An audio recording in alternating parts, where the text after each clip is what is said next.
Hello, my dear friends of 12th Standard English Medium, and welcome back once again to my YouTube video lecture of English. Okay, and in this lecture today we are going to discuss, we are actually going to summarize the chapter Deep Water of your textbook Flamingo. Okay, ये chapter हम already उसका discussion हमने zoom live lecture में हमने किया था but that chapter was not completed on that occasion because I was trying to read the story. I was trying to read the lesson word by word. So I thought it would be more easier for you and for me also to summarize the whole chapter. Okay, क्योंकि chapter कोई इतना खास difficult नहीं है. The writer, it's basically the personal account of the writer's own experiences that he had faced in his childhood, in his young age also, and eventually how he became successful. Okay, in a particular skill which is known as swimming. So, as far as the name of the chapter is concerned, it is Deep Water, and this lesson is written by William Douglas. So basically, it's a sort of autobiography, kind of an extract of an autobiography. Okay William Douglas का अगर थोड़ा बहुत हमें परिचय लेना है तो introduction में हमें दिया है टेक्स्ट बुक में and according to it he was an outstanding person and he got retired as जज of the supreme court continuously working for 36 years which is still a kind of a record in the history of US में supreme court के जज के तौर पे लगातार 36 साल काम करने के बाद वो रिटायर हुए थे William Douglas. Basically, in his primary stage, he graduated with the subjects such as English and economics, and in the initial stage, he started his career as a teacher, but he did not enjoy that profession very well. So he decided to jump into law. ठीक है, उसमें उनको ज़्यादा सफलता मिली and ultimately after serving continuously for 36 years as the जज of supreme court he got retired. तो ये उनका हिस्ट्री है. So now in case if we talk about this chapter then he has started describing his childhood experience in this chapter. ये chapter जो है वो उनकी एक पर्टिकुलर स्किल के बारे में है, स्विमिंग, लेकिन उसके थ्रू उनको लाइफ में बहुत कुछ सीखने को मिला. वो एक मॉरल लेसन भी वो हमें कन्वे करना चाहते हैं. मॉरल लेसन ये है कि डेथ जो है that basically is the ultimate and for everyone. जितने भी लिविंग ऑर्गेनिजम्स हैं इस दुनिया में उनको कोई ना कोई एक दिन तो मरना ही है. Okay, that is something which is unavoidable, that is something on which we do not have any certain control. Okay, but there are two things, death and the fear of death. Okay, ये दोनों चीजों का concept हमें इस lesson के through समझाना चाह रहे हैं विलियम डगलस कि दो चीजें होती है, एक डेथ होता है, दूसरा होता है फियर ऑफ डेथ.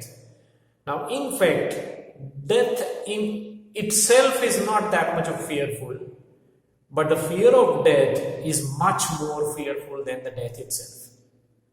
ओके, जो मौत है वो तो अल्टीमेट एंड है. मरने के बाद हर एक इंसान जो है उसको उसके आगे कुछ झेलना नहीं होता है because he is completely dead. ठीक है, लेकिन उस डेथ का जो फियर है, जो डर है, वो डेथ से ज्यादा खतरनाक होता है. वो चीज उन्होंने खुद अपनी लाइफ में एक्सपीरियंस की एंड उसी को हमें वो कन्वे करना चाहते हैं. मॉरल मैसेज बहुत बढ़िया और बहुत ही अच्छा एक फिलोसॉफिकल मॉरल लेसन हमें सीखने को मिल रहा है इस लेसन से.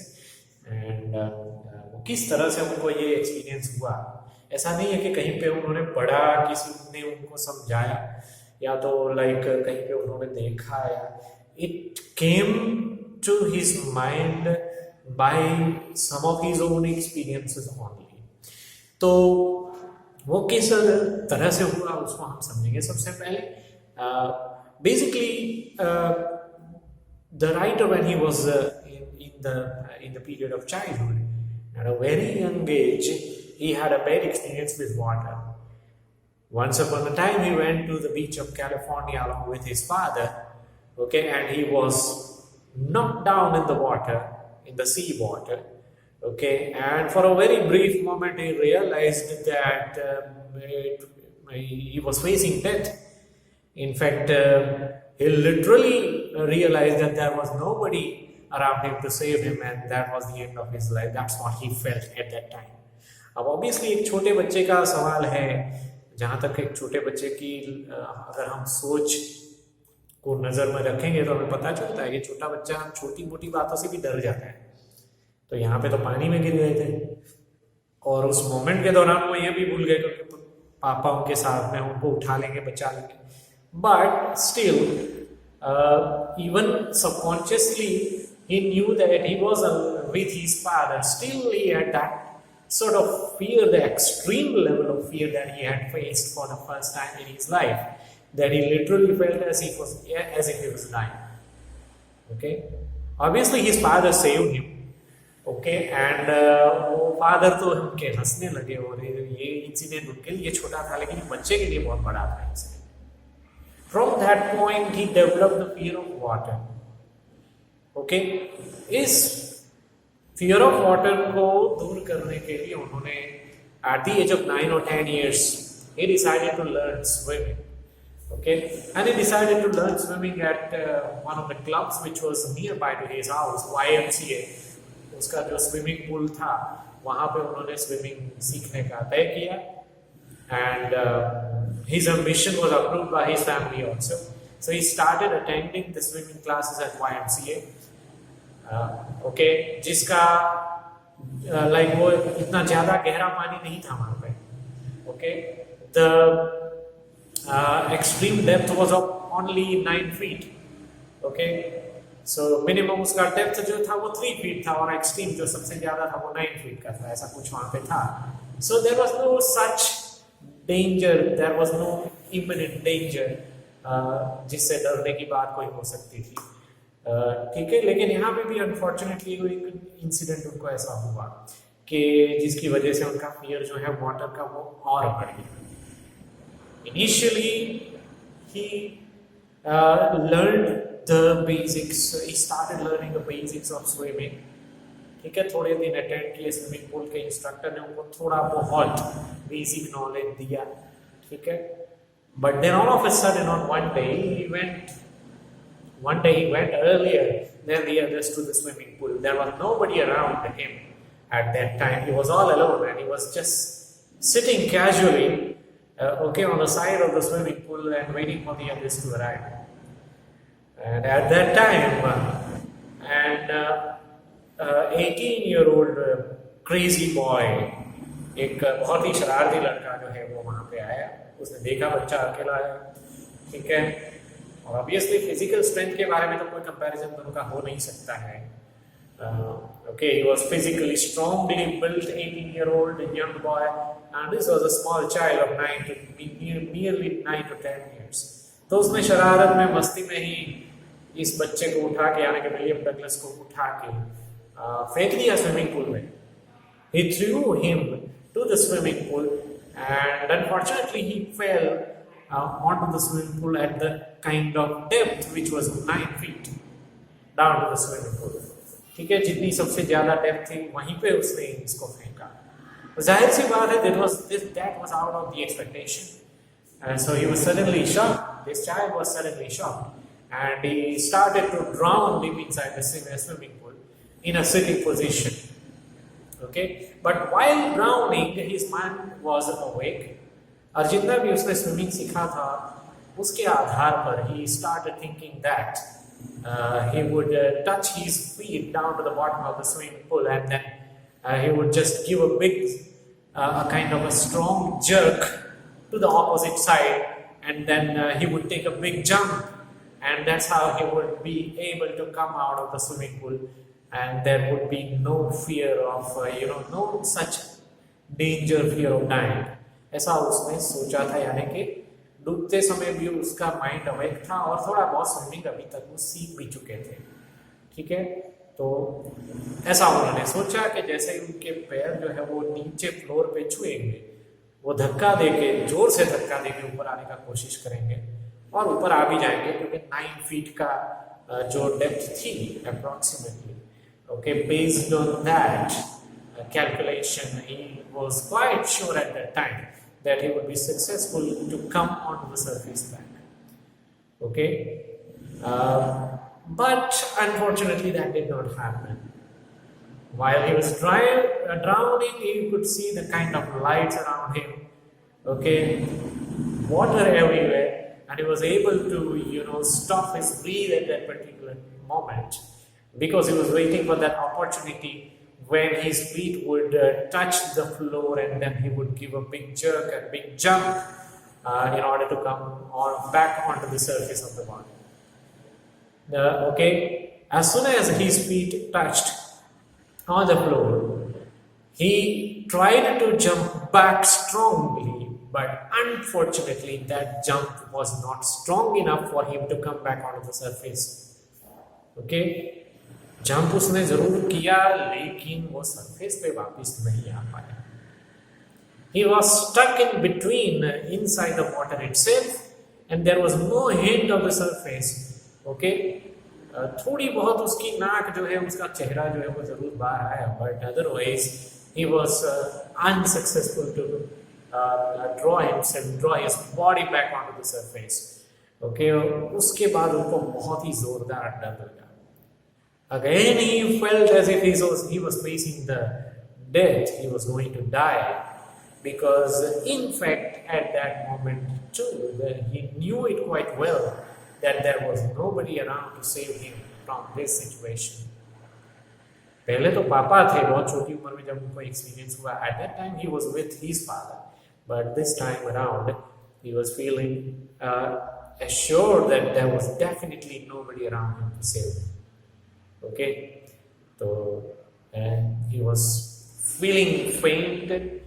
Okay, उनकी जैसे कि जो दिमाग कॉन्शियस था, जग रहा था, सोच सकते थे, वो सोचना भी धीरे धीरे बंद कर दिया, दिमाग भी जैसे बंद होने लगा, आंखें भी बंद होने लगी.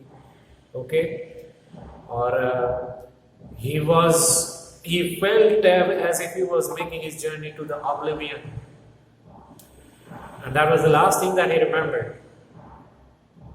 When he regained his consciousness, he found himself to be vomiting along the side of the pool. जब उनको होश आया वापस, ठीक है, तो वो खुद वॉमिट कर रहे थे.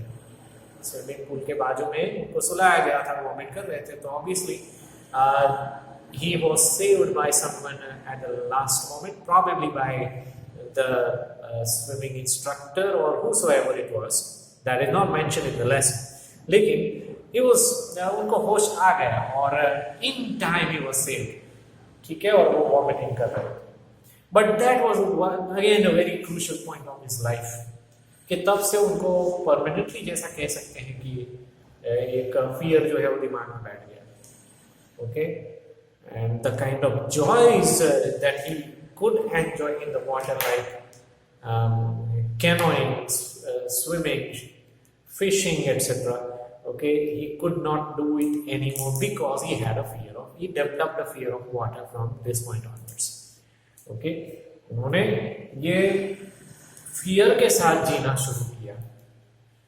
अब मैंने आपको जूम लेक्चर में समझाया था कि कई इंसान ऐसे होते हैं दुनिया में जिनको कोई ना कोई फियर होता है. In this chapter, obviously, we are talking about the fear of water. But then there could be some other fears also. The fear of height, for example. The fear of darkness, another example. तो psychologist ऐसी situation में ऐसी advice करते हैं patient को कि आपको जिस चीज का फियर है उसको ग्रेजुअली फेस करना सीखो. Rather than avoiding it, just learn to face those things from which you are feared gradually. It's very essential. किसी को अगर अंधेरे का डर लगता है तो अंधेरा फेस करो, लेकिन ऐसा नहीं, ग्रेजुअली अंधेरा फेस करो.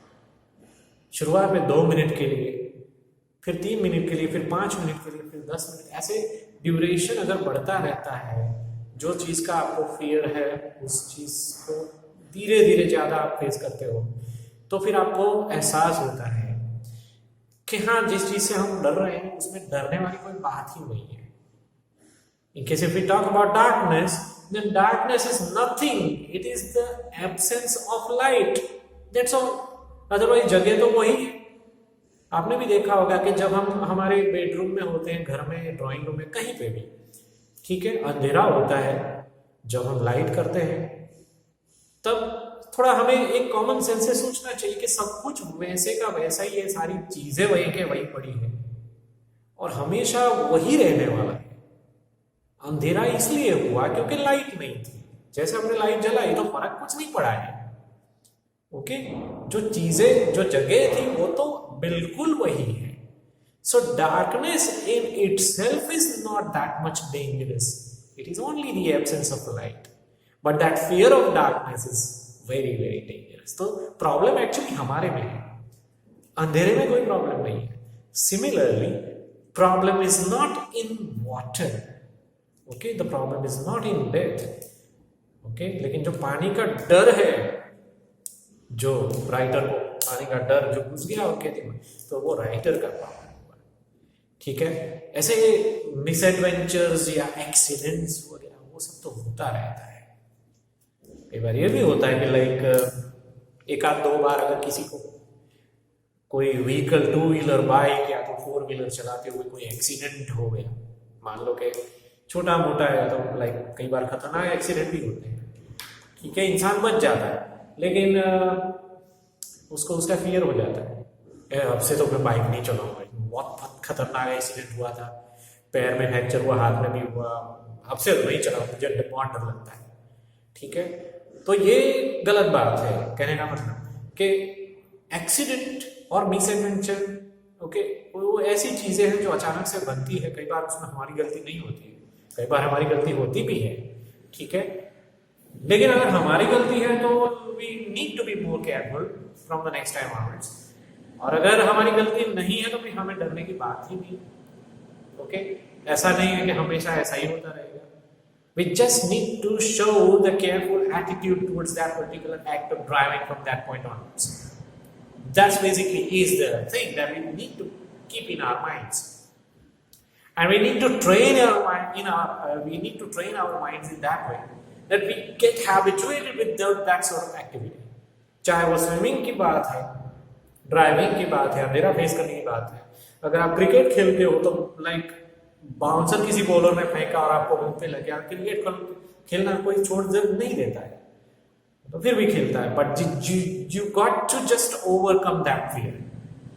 वो फियर के बाहर आपको आना होता है। So in this case also William Douglas, he ultimately decided to come out of that fear because he wanted to explore all sorts of joys which he wanted to explore since his childhood, ठीक है।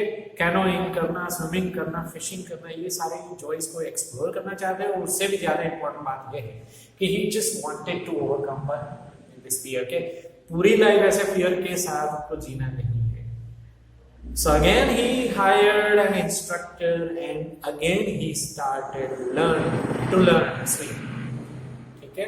उन्होंने instructor की मदद से वापस swimming सीखना शुरू किया। And he found an able instructor, बहुत ही अच्छा इंस्ट्रक्टर उन्होंने ढूंढा था, because he realized that the writer had the fear of water. So he thought about a particular way to tackle this issue. First of all, बहुत ही gradually, जिसको हम step by step कहते हैं common language में, उस तरीके से swimming सिखाना उन्होंने शुरू किया। And he taught him the technique of how to keep the head out of the water while swimming.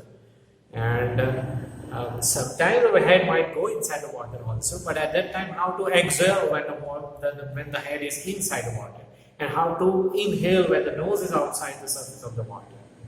ये एक टेक्निक बहुत जरूरी होती है स्विमिंग सीखने के लिए। टेक्निकल बात मैं कर रहा हूँ कि जब आपका मुंह पानी के अंदर होता है तो उसमें डरने वाली बात नहीं होती है। हम दो चीजें कर सकते हैं, सांस को बाहर निकाल सकते हैं या तो फिर सांस को थोड़ी देर के लिए रोक भी सकते हैं। These two things we can do। और थोड़ा बहुत रोकने का, सांस को रोकने का कैपेसिटी हर एक इंसान में होता है। And in case if we practice that skill more, then we can develop the length of that stopping the breath for a longer time also. हमने देखे होंगे काफी डाइवर्स ऐसे होते हैं जो बहुत ही लंबे टाइम तक अपनी सांस रोक लेते हैं और बहुत नीचे तक जाके वापस भी आते हैं. So it is kind of a matter of practicing कि आप कितनी देर तक अपनी सांस रोक सकते हो. सो we can do that, and then as soon as you have a chance to keep the head outside the surface of the water, that is basically your chance to inhale. ठीक है, आपको उस वक्त सांस लेने का मौका मिलता है, तो ये टाइमिंग जो है वो आपको दिमाग में रखना बहुत जरूरी है. So that skill he taught, okay, firstly to William. And then एक चीज और भी उन्होंने किया था कि initially his body was tied to the rope so that he would remain on the surface of the water only. गलती से भी उनका बॉडी जो है नीचे पानी में ना चला जाए, उस चीज का ध्यान रखते हुए रस्सी से उनका बॉडी जो है वो कुछ इस तरह से बांध दिया जाता था कि the body of William would always be on the surface. ठीक है, तो ये भी एक ऐसा एक टेक्निक था जिसकी वजह से फियर दूर करने में काफी मदद मिली. And then in this way, gradually, after several months, okay, he was successful in learning swimming with the help of the swimming instructor.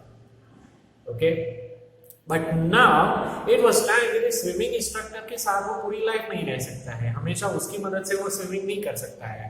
So there was a point when he had to give up the help of swimming instructor. Now he had to do the swimming on his own.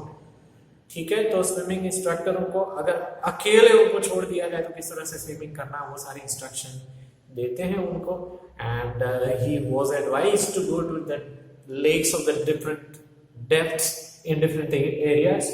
ठीक है, तो इस तरह से अकेले तैरना अब उन्होंने शुरू किया.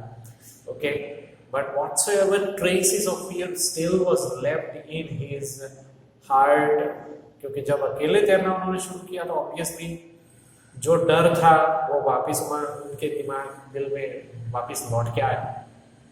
बिकॉज पहले उनको तैरना जरूर आ गया था, but he had a kind of peace in his heart that he was accompanied by swimming instructor. अगर कुछ ऐसा वैसा हो जाएगा तो जो स्विमिंग इंस्ट्रक्टर है उनको बचा लेंगे, ऐसा एक सुकून था. लेकिन अब कोई हेल्प नहीं थी उनके पास. He had to do everything on his own, with the help of the ropes, without the help of the ropes this time around.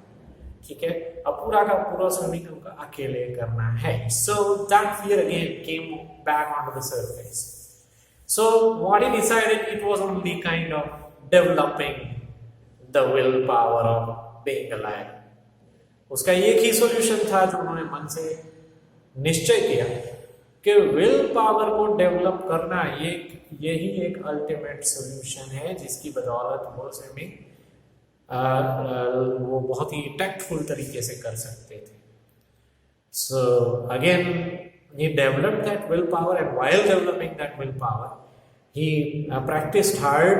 He practiced swimming very hard and at different locations, at different lakes also, and ultimately when he went to the warm lake एक lake का नाम है, वहाँ पे गए और उन्होंने काफ़ी ज़्यादा प्रैक्टिस की और ऐसा उनको वहाँ पे अनुभव हुआ कि लाइक जो मैं मॉरल लेसन की हम लोग यहाँ पे बात कर रहे थे शुरुआत में कि ऐसे हम लोग जो डरते हैं, ठीक है, वो पर्टिकुलर चीज़ जो होती है वो इतनी खतरनाक नहीं होती है.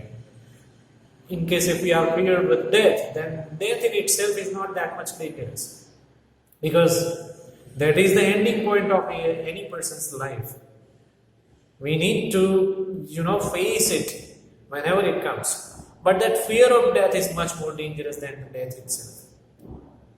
क्योंकि मृत्यु होने के बाद तो पूरी शांति हो जाती है, एकदम शांति, हमें कुछ करना नहीं होता है. We gradually accept that it is the ultimate end. Okay, लेकिन उससे पहले का जो डर होता है वही सबसे ज्यादा खतरनाक होता है, उसी डर को हमें जीतना होता है. आपने किसी न किसी एड में ऐसा पढ़ा होगा कि डर के आगे जीत है, तो obviously that is very very true slogan. Extremely I would say that it is very realistic also कि कोई भी चीज का डर हो उसके ऊपर विजय पाओ. ओके, डेथ सपोज है तो वो तो अनअवॉइडेबल है, उसके ऊपर हम विजय नहीं पा सकते, उसको तो हमें फेस करना ही है। लेकिन उसके पहले हमें जिंदगी मिली है, उसको तो एंजॉय करना चाहिए ना। उसको डेथ के डर में क्यों हम खराब कर रहे हैं? That's the ultimate thing that he realized when he started swimming all alone without the help of anyone, and he utterly enjoyed that act after that, and he was feeling so happy with the fact that now at last he was able to overcome the fear, the kind of fear which many people fail to overcome through their lifetimes. काफी लोग ऐसे हैं इस दुनिया में जिनको दिमाग में एक फियर डेवलप हो जाता है तो वो हमेशा के लिए रहता है, ठीक है। और कई बार तो ऐसे भी इंसान आपको मिलेंगे जिनको बिना फिजूल का, बिना वजह का फियर है, ठीक है। वो पहले से ही, जैसे फॉर एग्जाम्पल, पहले से ही वो टू व्हीलर सीख ही नहीं रहे, वो कभी टू व्हीलर उन्होंने सीखा भी नहीं, कभी वो गिरे भी नहीं, कुछ ऐसा हुआ ही नहीं, लेकिन फिर भी उनको पहले से ही डर, without facing that situation he started fearing that situation कि नहीं मुझे सीखना ही नहीं है, अगर मैं गिर पड़ा तो, अगर सीखने के बाद भी अगर मैं गिर पड़ा तो उससे तो एक्सीडेंट होता है, ऐसा रहता है। तो ऐसे भी कुछ इंसान हो तो उनके लाइक वो कोई एफर्ट नहीं करेंगे तो वो फियर तो रहना ही उनके दिमाग में हमेशा रहना है। And that's the reason why the joy of riding a two wheeler he will completely lose in their lifetimes. तो वो जॉय जो है, स्विमिंग का जॉय, वो राइडर यहाँ पे लूज नहीं करना चाहते थे।